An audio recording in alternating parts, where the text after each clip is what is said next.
Muito E boa aí, tarde, Lucas? Ana. Muito boa tarde a todos e a todas que nos acompanham aqui no Fórum Global. Começa mais um programa, semana aí com um acontecimento histórico, né, Ana? A gente teve ontem a entrega da proposta de nova Carta Magna do Chile, né, feita pela Assembleia Constituinte do Chile. Então, um assunto aí quentíssimo, né? A gente vai ter essa análise no calor do momento, né? Sim, vamos ter uma convidada aqui que sabe tudo de Chile, Thalita, que a gente já estava, inclusive, tentando trazê-la. É um dia histórico. Ontem foi um dia histórico, né? Esse dia 4 de julho, exatamente um ano após o início, né, do trabalho da Assembleia Constituinte, pela primeira vez na história, completamente paritária, né? Homens e mulheres, paritariamente, 155 pessoas ali que viveram juntos ali durante esse um ano e com as suas diferenças e com suas entregas, inclusive pessoais ali, né? Se colocaram para a construção dessa Carta Magna de são 399, é isso? Eu acho que são 390 artigos, 10 eixos. A gente vai dar destaque para alguns, né, Lucas? E vamos conhecer mais. E agora vem também uma coisa importante, né? O plebiscito, né? Popular, para ver se as pessoas vão apostar nessa Carta Magna construída ou não. Se não, vai ser, na minha opinião, um grande retrocesso, porque vai voltar lá para 2019, quando começaram as manifestações, o grande acordo para que fosse chamado referendo, um referendo de, né, quase 80% de aprovação, todo um ano de construção. Vai ser muito triste se nadar, nadar e morrer na praia, né? Mas vamos conversar com a Thalita sobre isso. É isso, Ana. Essa Constituição que traz já de cara, né, um avanço muito interessante, que é sobre o Estado plurinacional. O Chile passa a se reconhecer como um Estado plurinacional, assim como Bolívia, assim como Equador, né? Os povos indígenas no Chile não tinham muito espaço, né? Não tinham espaço com a Constituição de Pinochet, e agora traz aí todo um novo olhar, né? Um novo olhar aí bem importante. A plurinacionalidade já dá essa resposta. Não só isso, né? A questão dos povos indígenas está presente em toda a Constituição, né? É bem transversal. Antes da gente começar a nossa conversa, queria já fazer aquele apelo que a gente faz sempre aqui no Fórum Global. Se você está assistindo a gente ao vivo às terças-feiras, ou você está assistindo a gente ao vivo na nossa reprodução ao domingo, não esqueça de deixar o like na transmissão, inscrever-se no canal aqui da TV Fórum. Quem puder interagir conosco aqui no chat, contribuir com superchats ou contribuir com valeu, tudo isso é muito importante para nossa manutenção aqui do nosso canal, para que a gente continue crescendo por aqui. Quem quiser comentar aqui conosco, a gente também está sempre muito aberto a chats aqui, ainda não tivemos nenhum comentário. Diga de onde você está assistindo o Fórum Global, que a gente interage aqui com vocês. Eu acho que a minha voz está um pouco atrasada, eu não sei, Ana, se você está um pouco, né? Tá sim. Sua voz tá tipo mecânica, assim, um pouco com delay também. Eu vou ver se eu saio e volto, que às vezes tá muita coisa aberta aqui.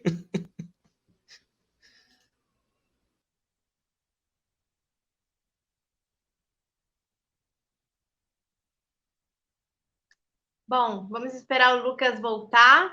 Como o Lucas vinha falando, a Constituinte chilena, ou melhor, a carta proposta para uma nova Constituição do Chile, né, proposta aí por essa Assembleia Constituinte, tem esse caráter inovador e novo para o Chile, de reconhecer um país, o Estado, como uma plurinacionalidade, e tem uma série de outros pontos importantes também, né? Ampliação da participação popular, social e democrática, uma reforma das estruturas do Estado, que a gente vai explicar melhor aqui, vai deixar de existir o Senado, vai existir duas câmaras.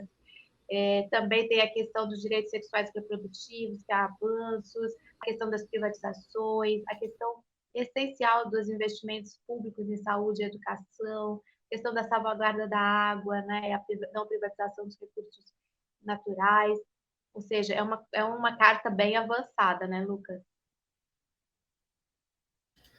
É isso, né? A questão das pensões também é muito importante, né? Não sei se eu perdi quando estava falando disso, mas a questão das Não. pensões é muito importante, né? Do setor previdenciário, que foi uma luta que mobilizou lá no início, né, Ana? Lá no início tinha essa questão previdenciária muito forte, né? Junto da questão da educação. Educação também vai ser gratuita, universal, até o ensino médio.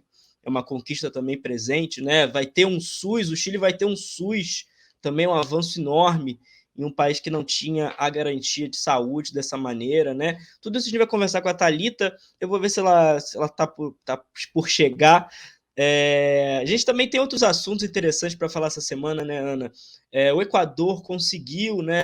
A mobilização do Equador conseguiu alguns pontos, né? Muito importantes na luta, não só de abaixar o preço da gasolina, não só de abaixar o preço dos combustíveis, mas também tem pontos muito importantes sobre como lidar com os combustíveis fósseis, né, uma luta dos povos indígenas muito interessante, de exploração de minerais, os povos indígenas da população organizada, né, a gente viu uma greve geral aí de 17 dias, né, Ana?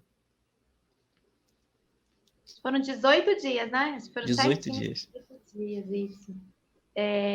Bom, foi uma vitória, eu considero não uma vitória completa, como eles mesmos falam, né? Eles falam, olha, nós vamos parar, vamos aqui continuar as negociações, mas se a gente vê que não está avançando, até interessante eu falar vamos parar, né? Não vamos parar o paro, né? Vamos encerrar a paralisação e caso não se avance, voltamos a mobilizar. Eu fico pensando que eles colocaram o Guilherme Lasso no laço, assim, fazendo um trocadilho aqui.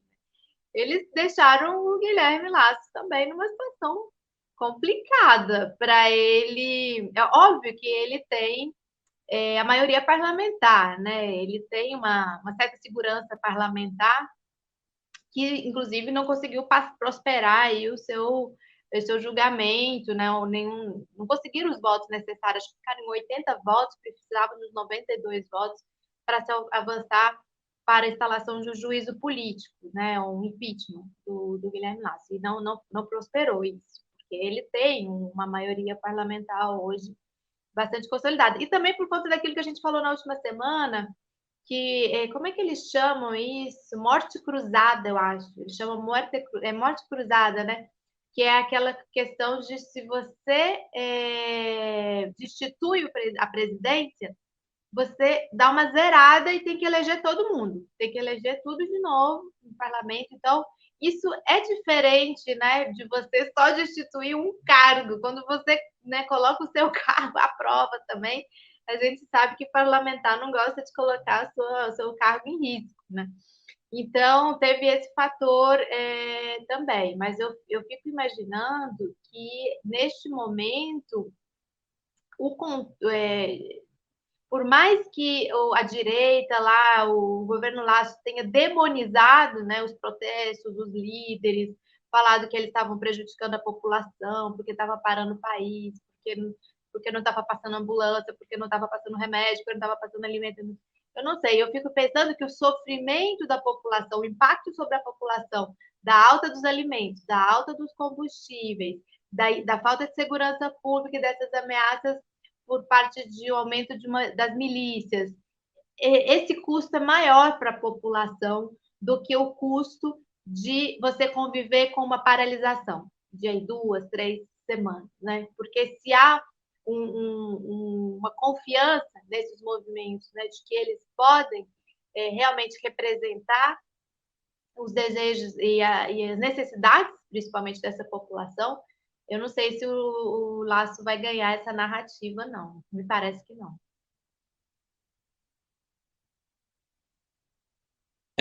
Vamos seguir acompanhando, né? O Equador ainda tem muita luta pela frente, né? Se tem essa vitória parcial agora, vai ter muita luta pela frente.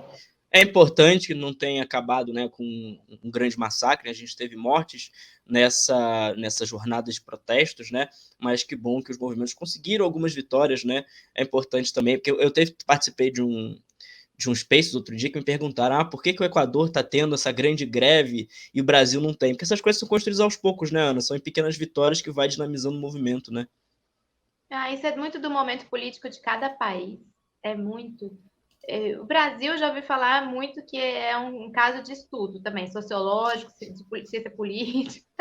Como é que nesses últimos 6 anos, desde o golpe de 2016, com tantas coisas que aconteceram, como é que a gente ainda não teve, né, grandes manifestações, grandes mobilizações? A gente teve aumento de combustíveis, a gente teve saco de arroz saindo de R$ 8 para R$ 30, R$ 40, a gente teve aumento do preço dos alimentos. A gente teve tantos absurdos de outras ordens também, né? Como lembra que a questão da queimada da Amazônia, do Pantanal, depois esses assassinatos, como o assassinato da Marielle, assassinato de Dom e de Bruno, o Genivaldo ali numa câmara de gás dentro do, ou seja, muito comparável ao episódio Floyd, né, dos Estados Unidos. Então, nós tivemos já muitos episódios estopins, né? Episódios que são aqueles que poderiam causar estalidos.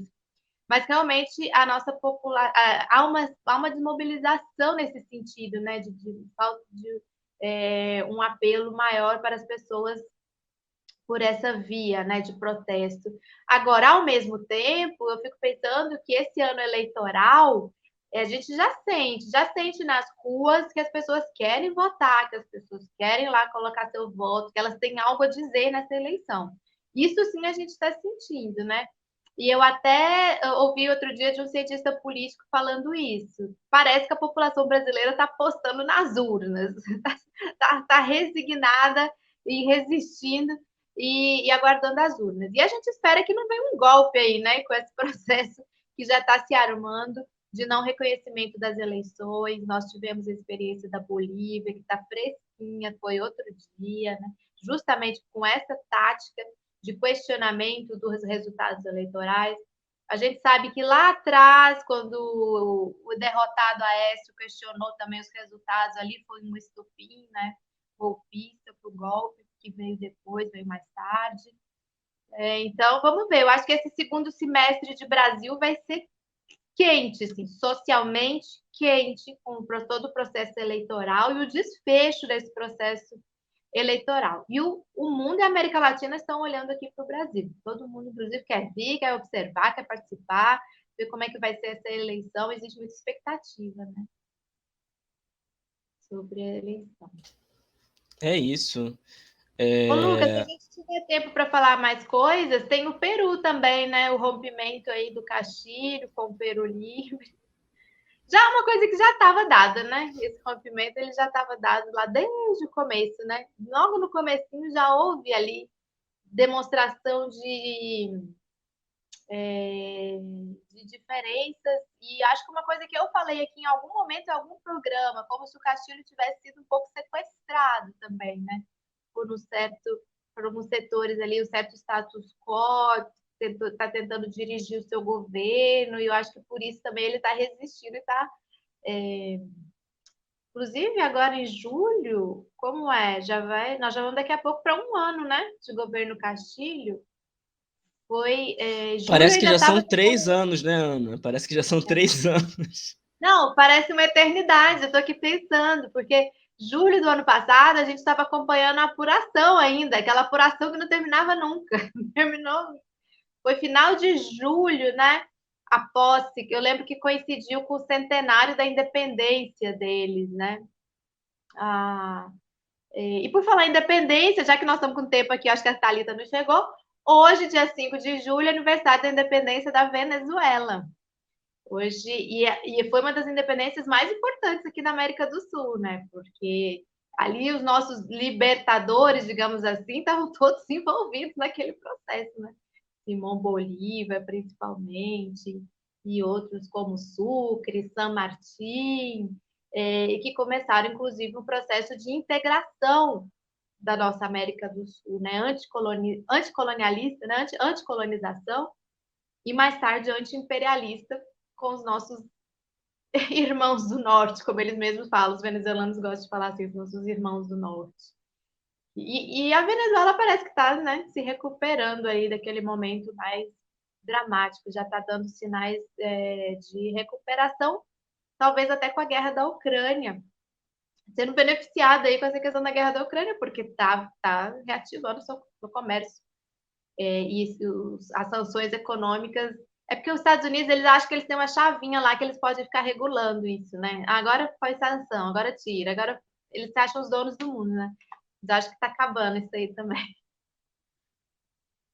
O Maduro, inclusive, ontem fez um discurso, né, nesse sentido de reatar relações diplomáticas, de fazer uma construção mais diplomática, que eu confesso que eu não consegui assistir, mas eu vi que o discurso tinha ido nesse caminho, né, de entendimento com os Estados Unidos, que já vem, né, o Maduro já tenta adotar essa postura há um tempo, né, de tentar se aproximar e tentar aproveitar, de certa maneira, né, a questão da guerra para poder derrubar essas sanções absurdas, né, pelo menos em partes. Então, é importante, né, esse processo que a Venezuela está vivendo.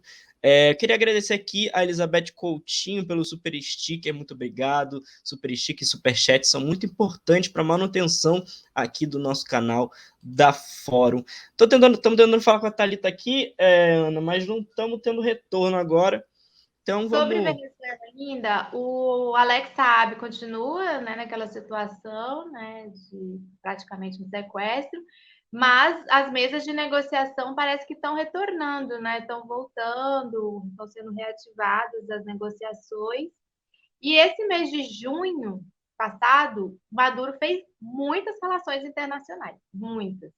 Inclusive, justamente no período da Cúpula das Américas, em que houve exclusão da Venezuela, da Nicarágua, de Cuba, a gente falou bastante disso aqui, né? Quem tiver interesse pode voltar uns programas aí para trás, que a gente falou bastante de Cúpula das Américas. O Maduro, ele aproveitou para fazer vários giros aí pelo mundo. Teve, se não me engano, teve Turquia, teve Irã, China, se não me engano, também e fazendo negócios e fazendo política, aproveitando esse momento, inclusive, de tensão, né? Tensão na Europa e tudo mais.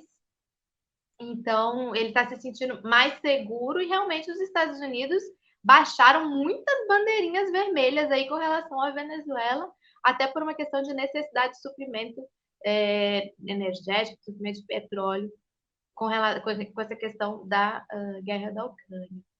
E semana passada, acho que a gente falou um pouco disso com o Hugo, né? Semana passada, um pouco das as reuniões que coincidiram aí, né? BRICS, G7, OTAN, né? Então a semana passada foi uma semana bastante interessante para a gente vislumbrar para que rumo anda o mundo, assim, essa reorganização das forças políticas no plano internacional. O G7 discutindo ali na Bavária, na Alemanha, os rumos de um. De como, é uma confusão que eles mesmos criaram com essa questão da guerra da Ucrânia, agora eles estão pensando ali como sair, né, dessa situação. A OTAN fazendo anúncios absurdos, né, de passar para contingente de 300 mil homens armados, né, de contingente militar, investimento em armas. Enquanto isso, o BRICS discutindo a ampliação do BRICS, numa outra vibe, né, o BRICS. Pensando cesta de moedas, cooperação, uns falando de cooperação, outros falando de guerra, claramente, né? Ficou muito claro ali. Os que precisam da guerra desesperadamente para se sustentar neste momento, e aqueles que estão construindo. Inclusive, Lucas, acho que a gente podia conversar sobre isso nos próximos programas. A Argentina, os impactos que houve desse o avanço das discussões na ampliação do BRICS para a Argentina. Parece que isso teve impacto lá. O nosso colunista Rogério pode nos explicar melhor de queda de ministro, substituição de ministro na área da economia, mudanças na questão da negociação com o FMI, porque tudo indica que a tese da Cristina está prevalecendo, da Cristina Kirchner, de você criar soluções para esse gargalo econômico que vive a Argentina, você criar soluções por fora do FMI, por fora do sistema Bretton Woods, né, que a gente fala que está falindo. E justamente o Banco dos BRICS, BID, Banco de Desenvolvimento, sei lá, vamos conversar com outras figuras que também têm dinheiro. Esse povo aqui também tem dinheiro e parece que a gente pode negociar com eles de forma melhor. E assim, estou vendo ali na Argentina uns movimentos bastante interessantes, há mudanças ali. Pois é, Ana. A gente teve a queda do ministro Martim Guzmán, da Economia, e a entrada de Silvina Batakis, não sei falar o nome dela, Batakis, entra agora como ministra. Parece que ela é mais próxima da Cristina Kirchner, né? Que o Guzmán e a Cristina tiveram alguns enfrentamentos. A Cristina, principalmente a La Câmpora, né? A La Câmpora sempre foi muito crítica desse acordo com o FMI, então é bem interessante, né? Essa movimentação do BRICS, a gente até ia comentar semana passada, acho que a gente acabou não comentando muito sobre essa possível entrada da Argentina no BRICS. A Thalita está entrando daqui a pouquinho, mas se quiser comentar brevemente, Ana, sobre isso.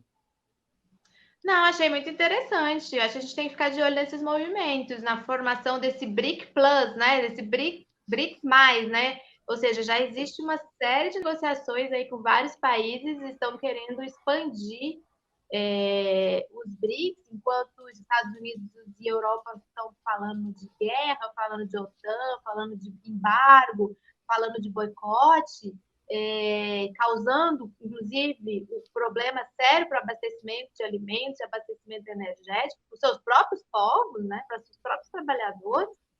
Há uma outra iniciativa que está falando de uma outra pauta, está falando de ajuda aos povos, está falando de cooperação, está falando de desenvolvimento sustentável, está falando de possibilidade de oportunidade de desenvolvimento para todos. E bom, isso a gente vem notando desde o último mandato, inclusive, da Cristina, né, em que ela fez questão de estreitar bastante a relação com a China, e parece que isso vai dando frutos aos poucos, porque essa questão das relações com a China, elas também são lentas aí no seu processo, né?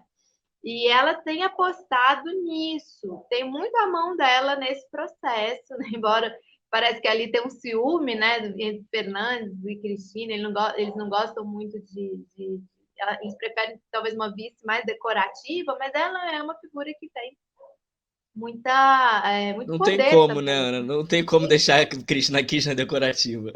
Não sei. E eu fico lembrando aquela primeira cartinha dela mais magoada, teve a primeira carta dela mais magoada com ele, né? Ela falava muito da questão da economia, né? Falava muito revoltada com a questão da econômica, com o rumo que estava indo. Parece que ela está conseguindo reverter. Então, nesse sentido, essa reunião do BRICS foi bem importante. E a gente fica pensando e torcendo para que o Brasil mude logo rápido a sua orientação de política externa, seu governo, para a gente poder participar desse processo. É um momento super importante no mundo de reordenamento, né, de todas essas estruturas do sistema internacional. Há mudanças em curso no sistema internacional, é bastante visível. E o BRICS, que parecia estar um pouco adormecido até um tempo atrás, está retomando com muita força. É isso, eu queria então chamar aqui para conversar conosco Thalita Tancheit, cientista política, especialista em Chile, que vai falar um pouco sobre essa nova Constituição. Muito boa tarde, Thalita, diretamente de Santiago. Santiago, né?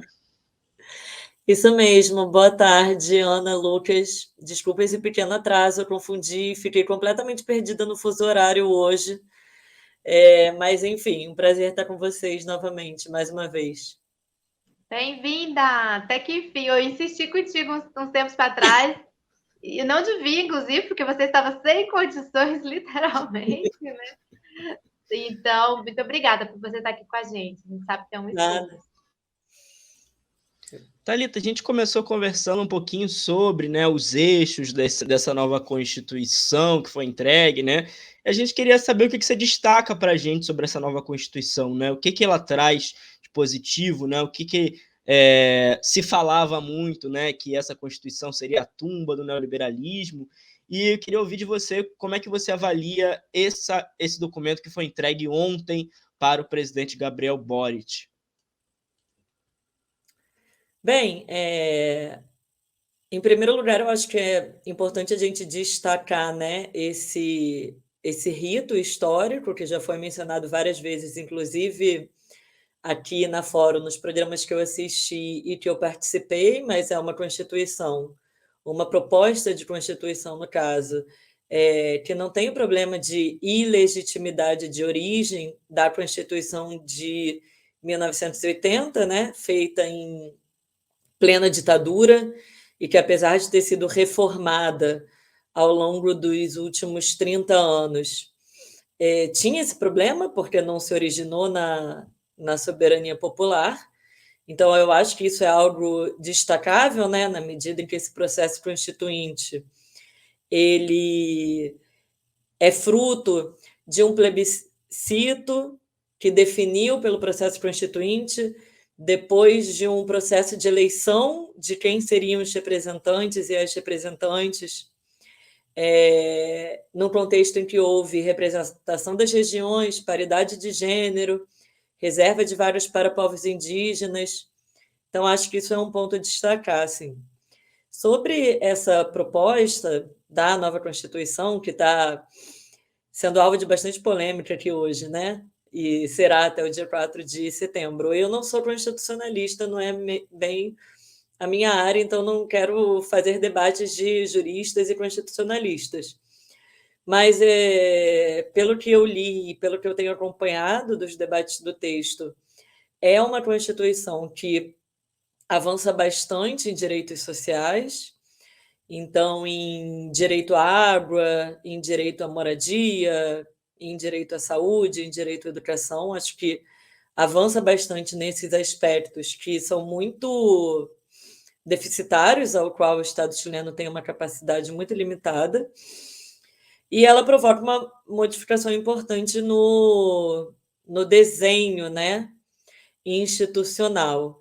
Ela mantém a autonomia dos poderes, mas ela diminui o poder do presidente, o legislativo passa a ter mais poder de controle, e ela cria, e na verdade isso ainda teremos que ver, né? Mas é porque ela mantém o judiciário autônomo e independente com reformulações, mantém o executivo, e o legislativo mantém a Câmara dos Deputados, mas o Senado é supostamente dissolvido e passa a ter uma Câmara territorial, né?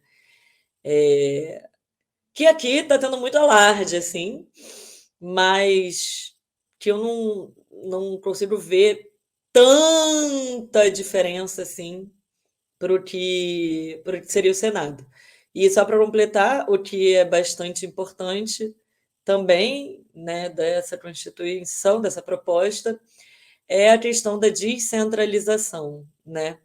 Porque o Chile ele é muito centrado em Santiago, e as regiões e municípios não apenas têm pouca autonomia, assim, mas no que tem autonomia falta algo fundamental, que é verba, né? Que é orçamento. Então, acho que essa descentralização também é algo importante. Essa questão a gente até abordou aqui algumas vezes, né, Thalita, quando falamos de eleição regional, né, que foi todo um processo, né, foi de vitória, as vitórias do campo progressista chileno foram aos poucos, né, e quando a gente foi falar sobre eleição regional, a gente falou um pouco sobre isso, né, que na verdade eram importantes, mas talvez não tivessem tanto impacto. Agora talvez possa ter um pouco mais, né. Eu queria também, Thalita, te perguntar sobre a questão da plurinacionalidade e dos direitos das mulheres, né? Que avança nessa Constituição. Queria saber como é que estão os debates em torno disso, né? Se isso também virou uma polêmica no Chile, ou se essas questões já estão um pouco mais tranquilas e devem, de fato, ter avanços significativos a partir dessa Constituição. Então, no que toca a agenda das mulheres, né, a agenda de gênero, a questão de gênero ela transversaliza todo o texto constitucional, inclusive por todo o contexto do próprio processo constituinte, né, já que foi a primeira Constituição paritária, primeiro processo constituinte paritário do mundo. Então, há, por exemplo, a previsão de paridade, né, em diversos órgãos do Estado, a questão também de direitos sexuais e reprodutivos das mulheres, de saúde das mulheres. Isso tem muitos aspectos, porque, como eu dizia, é transversal. A questão das populações originárias é um dos pontos de maior conflito atualmente, né? E de maior polêmica de cara agora ao plebiscito do 4 de setembro. Por quê? Por conta do debate plurinacional de descentralização e de autonomia, né? De regiões e de municípios. E aí essa questão dos povos originários, e principalmente a questão mapuche, ela atravessa o conflito político atual no Chile e também desafia essa ideia chilena de Estado nacional, unitário, tradicional, né, centralizado e tal. Aí tem gente que vê isso como uma divisão, né? Quer dizer, vocês estão dividindo os chilenos. E tem gente que vê isso não como reconhecimento. Mas isso, sem dúvidas, é um debate bem importante para os próximos 2 meses. De mulheres eu não diria não. De mulheres acho que é algo bem consensual e estabelecido, inclusive porque a direita chilena ela é bem mais avançada no que toca à agenda de gênero do que a direita brasileira também. A gente lembrar que mesmo Cast teve que, no segundo turno, dizer que não ia mexer na lei de aborto em 3 causales, né? Mais de povos originários, não. Isso pega bem mais. Queria mostrar aqui... Um país bem religioso, né? Apesar de ser um país bem religioso, como o Brasil, essa questão dos direitos das mulheres, a gente percebe que no Chile é diferente mesmo, assim, há uma consenso. A questão, Ana, é que o peso da religião tem diminuído muito no Chile, assim. Acho que a grande questão é que o sistema político e o sistema eleitoral, eles meio que sufocavam dissidência e sobre-representavam a religião. Porque se a gente vê os dados atuais, o Chile é, junto com o Uruguai, o país da América Latina com o maior número de agnósticos. Então, é um país em que a religião ela vem progressivamente perdendo peso, ainda que, claro, existam instituições religiosas com capacidade de imposição de agenda e tudo mais, mas no caso do Brasil, por exemplo, é um país com alto nível de religiosidade e com instituições fortes, né? Aqui o agnosticismo tem sido uma crescente. É bem interessante isso, inclusive. Bem interessante. Te cortei, Lucas. Segue aí. Eu queria só mostrar aqui a foto no momento, né, em que Gabriel Boric recebe da presidenta da Constituinte, Maria Elisa Quinteiros, essa nova carta. Acho que é um momento aí importante a gente mostrar aqui. E eu queria aproveitar, Thalita e Ana, para mudar um pouco, para avançar um pouco em outro ponto que eu acho que a gente tem conversado bastante, né, Ana? Sobre se vai ou não vai ter essa aprovação. Né? Eu queria trazer aqui algumas pesquisas. A pesquisa Cadem coloca uma diferença bem grande, né, de quase 15 pontos, mais de 15 pontos de diferença entre o rechaço e o aprovo, né? Então, pela primeira vez nessa pesquisa há uma expectativa de derrota dessa nova Carta Constitucional. Tem uma outra pesquisa que coloca mais paritário, né? As pessoas acham que vai ganhar o approval, mas mesmo assim também o approval não tem nem intenção de voto.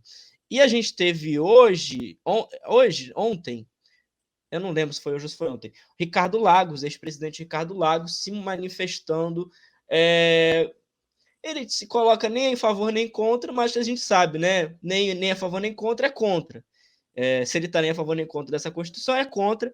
E outras figuras da concertação, que a Thalita adora concertação, então eu queria ouvi-la também sobre isso, né? O que esse movimento dessa ex-concertação pode provocar nesse resultado, né? E a gente teve também o presidente Gabriel Boric dizendo que vai se mobilizar com todos os esforços para que tenha a vitória dessa nova Constituição. Thalita, como é que você vê esse cenário? Essas movimentações de hoje impactam como o possível resultado, o resultado que a gente vai ter em 4 de setembro? Como é que estão as coisas por aí? Bem, em primeiro lugar, assim, essa questão do rechaço, né? Sem dúvidas, pelo que todas as pesquisas indicam, o rechaço, de fato, ele está na frente, assim, né? Então, se a gente tivesse um plebiscito hoje, o rechaço teria maiores possibilidades de ganhar do que o aprovo. Só que qual que é a questão em torno disso? Desde o dia em que a Constituinte foi instalada, a direita já está fazendo campanha pelo rechaço, enquanto que a esquerda estava preocupada com o processo constituinte e com redatar, né, a nova Constituição. Então, eu acho que isso faz também com que o cenário atualmente seja francamente desfavorável para o aprovo.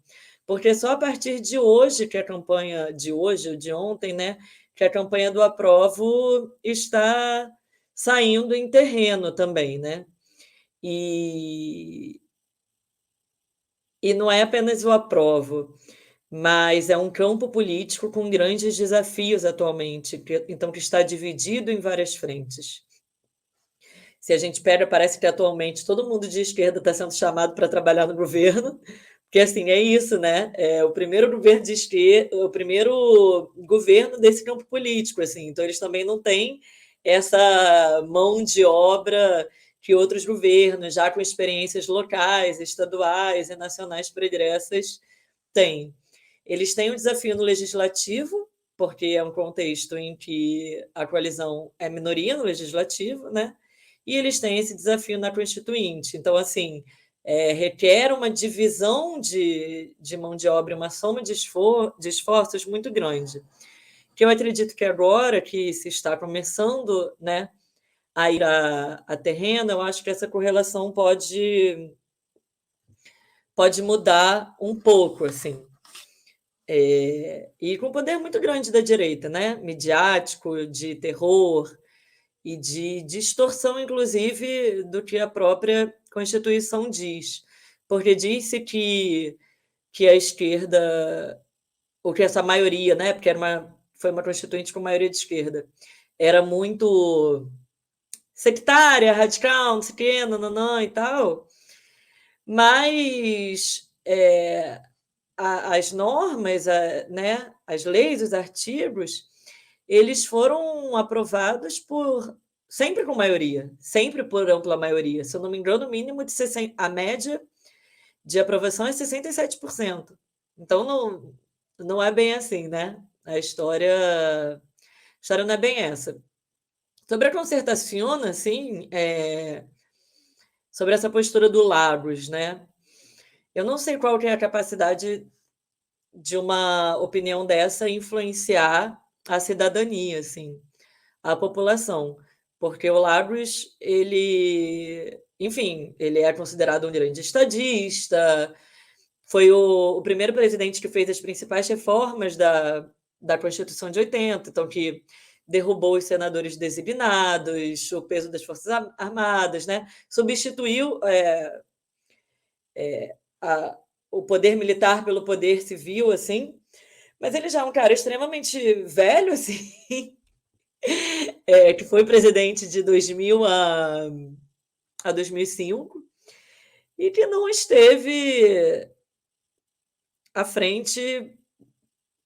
Não é uma grande liderança, assim. Se a gente for pegar uma grande liderança ainda desse campo, seria a Bachelet, né? É que a Bachelet não é propriamente identificada como uma liderança da concertação, apesar dela ser.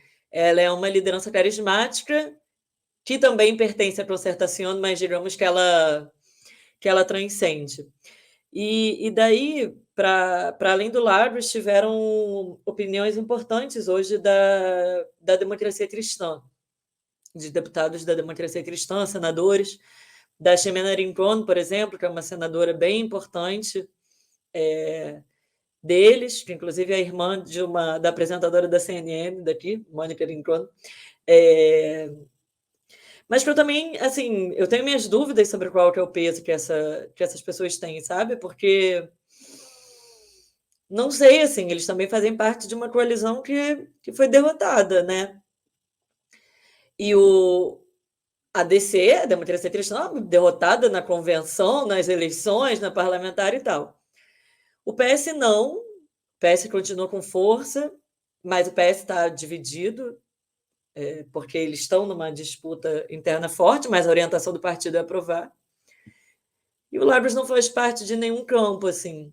Então, não sei, assim, eu acho que é ruim, é negativo, mas na verdade eu acho mais que é vergonhoso, sabe? Porque eu acho que está se criando um clima de terror que o texto constitucional não justifica. Não é uma constituição. O Chile nunca faria uma constituição radical, revolucionária, seria impossível, porque mesmo a esquerda chilena é mais moderada. E o que se fala para causar esse terror na população? O que se fala sobre a Constituição? Essa coisa que plurinacionalidade divide o país, questões sobre a propriedade, falando que vão começar a expropriar as casas das pessoas, essa coisa desse redesenho do sistema político, né? Do que isso vai implicar, fazendo que isso vai, ao fim e ao cabo, colocar a democracia em risco e vai levar a uma ruptura democrática.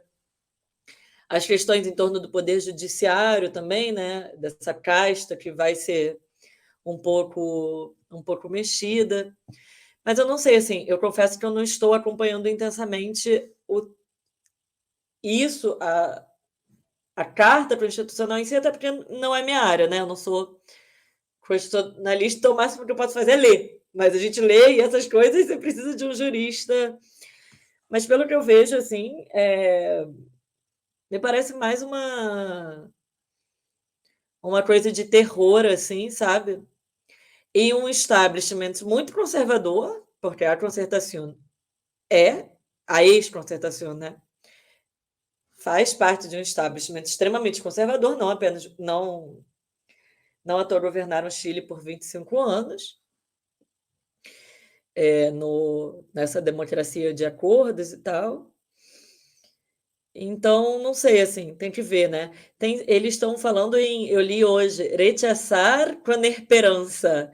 Porque, assim, porque a ideia é tipo, porque aí, o que aconteceu? Já vou terminar, porque eu comecei a falar a beça. Porque aí, agora, a democracia cristã está colocando em discussão no Congresso Nacional uma lei para diminuir o quórum para realizar reformas constitucionais, de passar 2/3 para 4/7.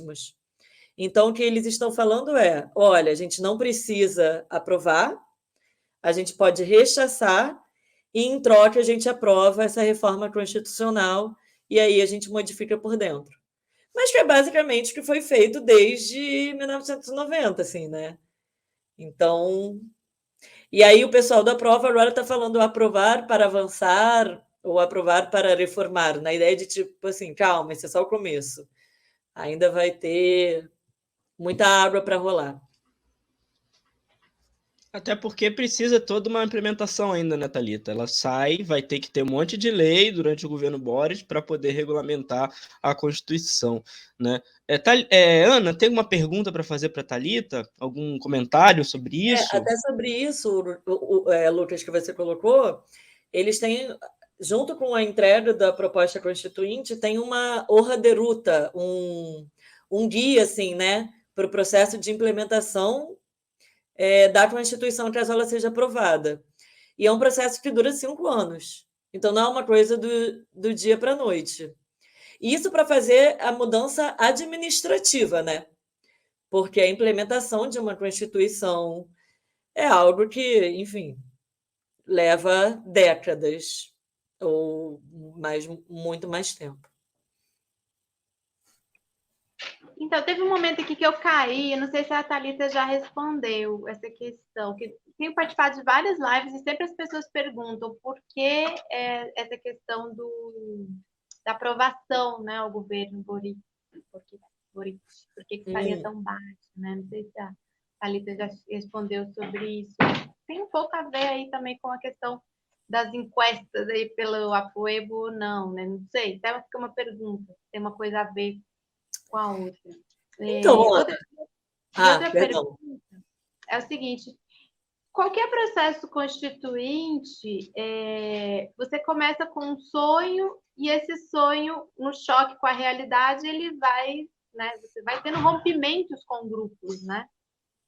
Então, essa baixa na intenção do Apoebo tem a ver um pouco com isso? Rompimentos? Por exemplo, eu sei que a questão dos presos políticos foi uma coisa muito tensa ali, né? Foi resolvida essa questão dos presos políticos? Não foi? Porque eu vi que houve uma certa desesperança de que esse processo pudesse resolver algumas questões também ali de imediato do pós-2019. A questão dos presos políticos de outubro, que é um alvo de disputas, né? Se existem presos políticos ou não existem presos políticos, não foi resolvida, eles não estão soltos, assim, e é uma das coisas que o Boric que enfrenta, assim, né, da ala mais à esquerda ou dessa população do estalido, né? Que eles chamam outubrismo, mas muitas vezes se fala com uma conotação pejorativa, assim, a esquerda tradicional. Fala, outubrismo, essas coisas. Tá, aí antes disso, porque você me perguntou sobre a aprovação do Boric, mas você perguntou uma coisa antes.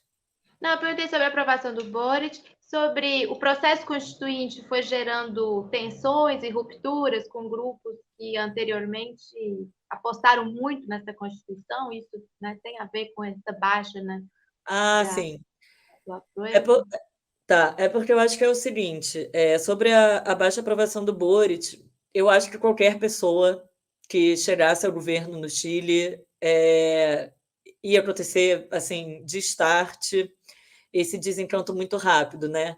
Em países em que algum nível maior de afeição com líderes políticos, a lua de mel dura mais. Aqui é isso, né? Tipo, no dia que o Boric tomou posse, já tinha manifestação contrária a ele. E isso realmente aconteceu, não estou forçando a barra, não. Porque, de fato, existe um mal-estar generalizado com o sistema político. E essa reconciliação é algo que ainda vai levar tempo. Então, eu não acho que isso é algo do Boric, mas de qualquer pessoa que se tornasse presidente. Inclusive, assim, porque se a gente pegar o segundo turno, né, 46% das pessoas votaram no Cast. E 45% da população não votou.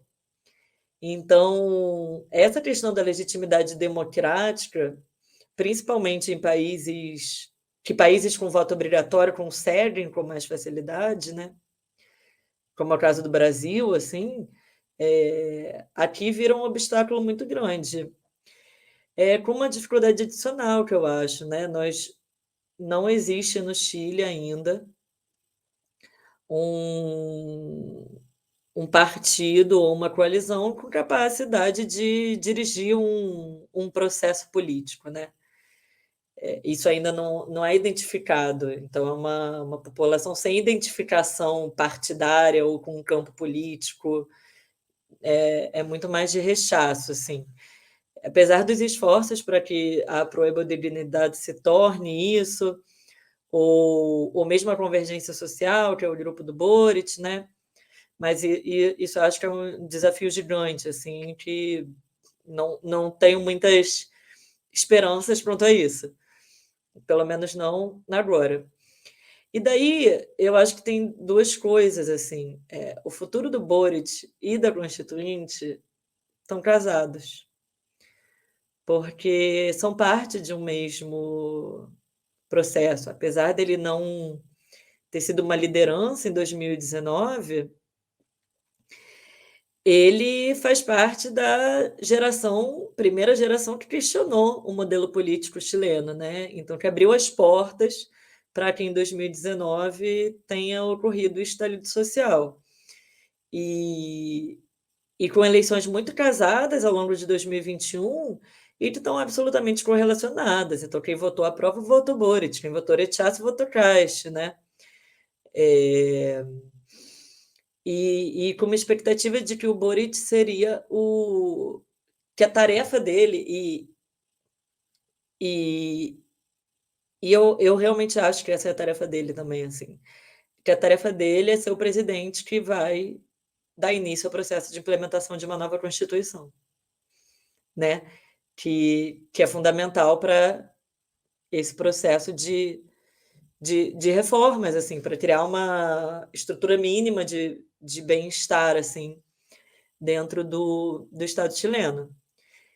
Então, eu realmente não sei o que aconteceria com o Boric como liderança, assim, caso ganhe Rechaço. Acho que são duas coisas que caminham juntas. Queria passar aqui pelos nossos comentários. A Dirce comentou: o Senado vai largar o osso, fez uma provocação sobre esse fim do Senado no Chile.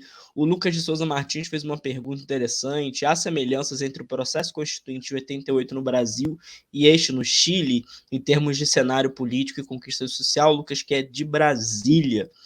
Eu já passo para você responder isso, Thalita. O Rogério fez um comentário aqui também, o Rogério Tomás. Tem um videozinho dele, vou colocar agora para a gente ver. Ele comenta: a expectativa no Chile é muito grande no momento e qualquer político dificilmente terá aprovação alta. Elizabeth Coutinho comenta: penso que nós latinos temos que romper com a cultura do presidencialismo, do chefão, do grande líder. É um sistema muito atrasado.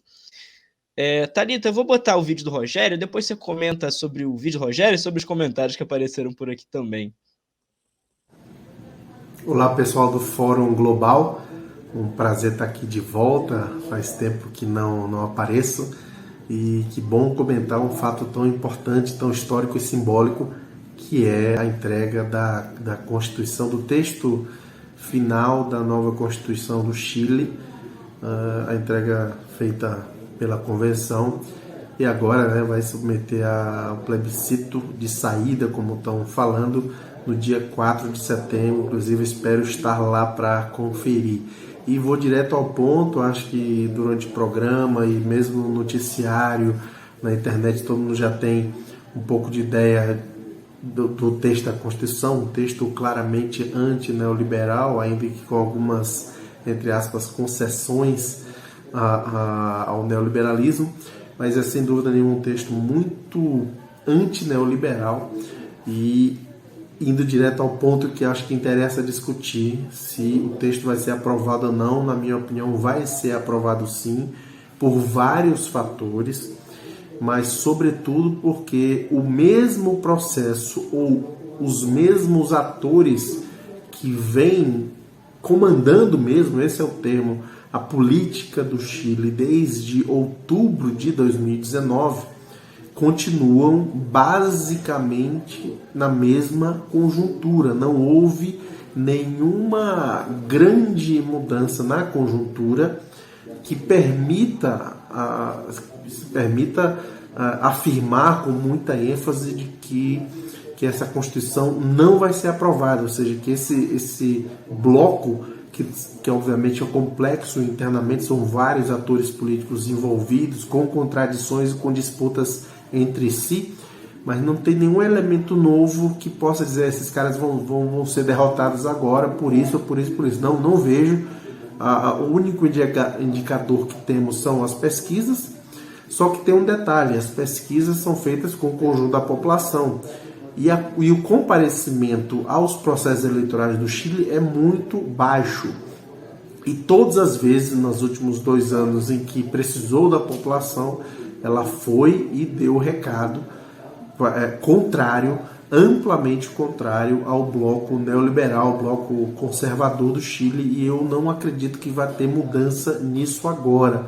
Então a gente precisa olhar, claro, as pesquisas nas encuestas são números reais, mas entre o número real colhido no conjunto da sociedade e quem vai comparecer para votar, existem muitas diferenças e eu acredito sim que à medida que for avançando o processo, a discussão vai prevalecer a posição que historicamente tem prevalecido nos últimos 2 anos. Então, viva o Chile, viva a nova Constituição e, como eu disse, espero estar lá no dia 4 de setembro, quem sabe até fazer um ao vivo para fórum, transmitindo o plebiscito lá ao vivo do Chile. Um grande abraço e um beijo grande, especialmente para Thalita. Espero que esteja bem e plenamente recuperado. Beijo grande. Maravilha, maravilha. Thalita, então comente aí o que você acha. Depois quero ouvir a Ana. Então, na verdade, no palpite, eu também acho que é prova. Mas isso, gente, é palpite, tá? Não é, não é nada além de palpite, não tem nenhuma informação privilegiada, nada disso, assim. Mas eu acho que 2 meses dá tempo, assim, né? E, e é um campo que sabe, que aprendeu bastante a fazer campanha, a competir em eleição, né? Então, então eu acho que dá, assim, eu acho que 2 meses é bastante coisa para reverter opinião pública e uma pesquisa realizada 2 meses antes, 3, 4, né? Porque as pesquisas começaram desde janeiro, assim, em um contexto completamente novo, elas têm uma maior dificuldade de precisão e de realmente indicarem uma tendência a um resultado finalístico. Sobre a pergunta se teriam paralelos entre a Constituição chilena e a Constituição brasileira, eu acho que eu vejo bastante, assim, eu fico até assim, como é que as pessoas não falam sobre isso, né? Tem uma diferença que me parece que é importante, que é de contexto, né? A Constituição brasileira, ela ainda foi escrita no marco do desenvolvimentismo. O Brasil ainda não tinha transitado ao neoliberalismo, né? Do ponto de vista de estrutura social, de modelo político, econômico. Enquanto que no Chile não, né? É uma constituição feita para superar o neoliberalismo. Eu acho que isso implica em desafios distintos, assim, né? Então, por exemplo, essa parte de direitos sociais da Constituição brasileira, etc., não é questionado, né? Acho que são 2 status quo distintos no momento que elas são escritas. Agora, o que eu acho que é um processo bem similar, assim, é porque é o que tem um livro, né, do cientista social paulista, do Eder Sader, sobre o processo, sobre a década de 80 brasileira, que o nome é Quando Novos Personagens Entram em Cena, que é justamente contando como que essa emergência de novos atores sociais e políticos no Brasil ao longo da década de 80, reorganizados politicamente, organizados socialmente, em torno de partidos, movimentos urbanos, etc., propiciou, né, um processo constituinte efervescente, plural, etc. E aí eu acho que isso cabe bastante um paralelo com o Chile, assim, né?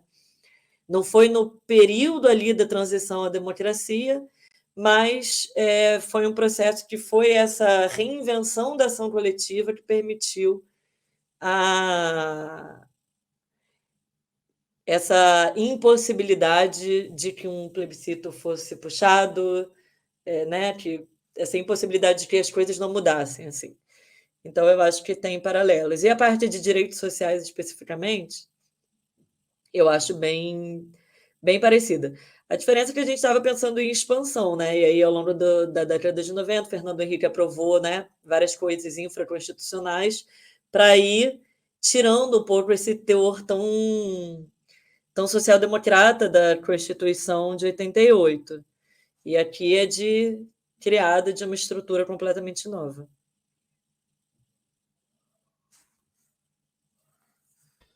Ana, como é que você vê esse processo todo?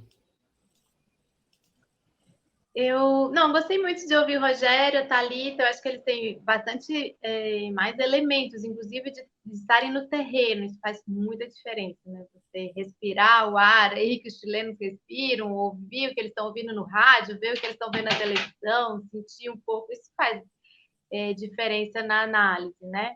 O que eu vejo que diferença, assim, eu divido um pouco da avaliação do Rogério, que eu acho que já não é a mesma situação de 2019. Assim, 2019 para cá, houve uma série de decisões, uma série de desgarçamento, inclusive, de algumas relações, houve alguns grupos que radicalizaram, na minha visão, radicalizaram um pouco mais dentro desse panelão todo que é esse outubrismo aí, que a Thalita nos falou. Eu acho que houve modificações, sim. É muito diferente você estar fora do governo e agora você está dentro do governo. Isso te obriga a fazer escolhas, decisões e ficar mais vulnerável, inclusive ao julgamento público, né? Você fica mais exposto, inclusive, a partir de de um outro lugar, né? Então, eu fico pensando que essa batalha do 4 de setembro, ela vai ser uma batalha pela sobrevivência, inclusive, desse governo. Eu concordo com a Thalita que está entrelaçado o governo do Boric e o êxito ou não da Constituição e a sua implementação. Então, vai ser uma espécie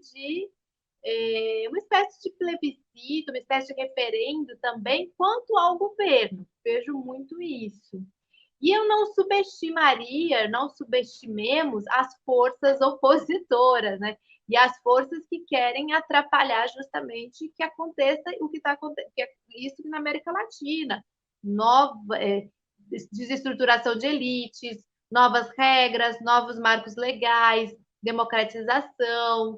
Eu acho que a gente não pode subestimar essas forças que elas estão atuando persistentemente. Teve golpe no Brasil outro dia, teve golpe na Bolívia outro dia, agora no Equador novamente, atuaram, né, para não deixar prosperar a destituição do laço. Então, não subestimemos também o poder dessas forças que não querem de forma alguma essa América Latina soberana, essa América Latina que caminha para a plurinacionalidade, que caminha para a paridade, que caminha para a democratização, que caminha para a integração, né, dessas soberanias. Então, eu talvez seja um pouquinho mais pessimista que os dois neste momento, no sentido de que eu acho que vai ser bem difícil, eu acho que vai ser tenso mesmo, assim, esse processo.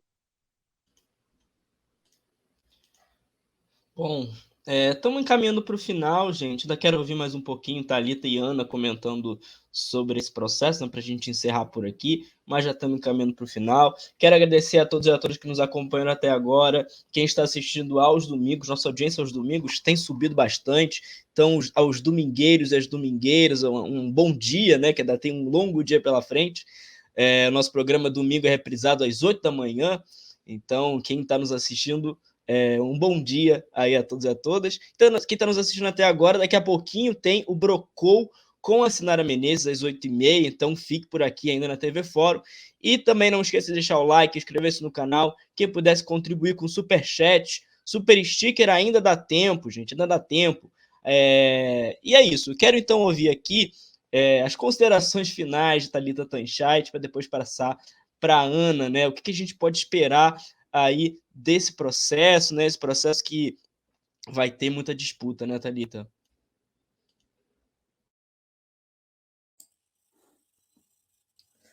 Bem, um prazer estar com vocês novamente.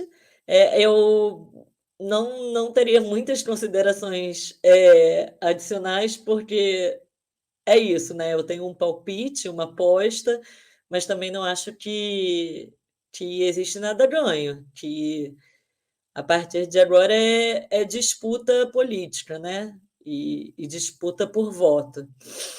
E supostamente esse plebiscito é com voto obrigatório.